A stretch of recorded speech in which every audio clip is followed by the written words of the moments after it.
Nadir Effi, vraiment, le projet a été clairement construit autour de lui cette année. C'était la prolongation que tout le monde attendait. C'était vraiment le mec qu'on voulait voir rester pour voilà, faire un peu ce lien entre la saison dernière et cette saison. Mais on sait très bien ce qu'il représente dans Paris. C'est le petit prince de Paris. C'est le français. C'est le showman du Paris Basketball qui a vraiment l'ADN de ce jeu spectaculaire en lui.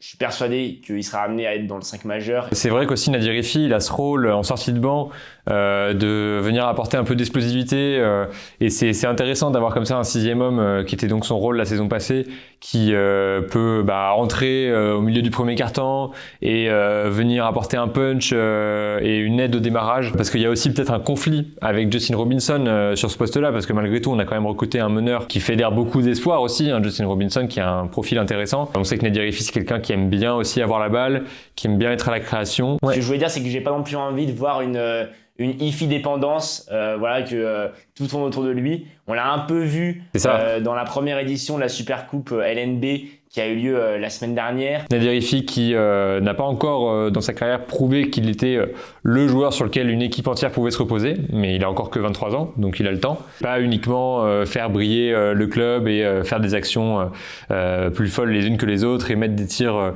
en fadeaway à 3 points. C'est très bien de faire tout ça et c'est bien pour l'aspect, on va dire, commercial du club, mais voilà, c'est important aussi qu'il arrive à adopter ce rôle vraiment de leader et de pouvoir mettre le club sur ses épaules. En tout cas, c'est ce qui va être attendu de lui.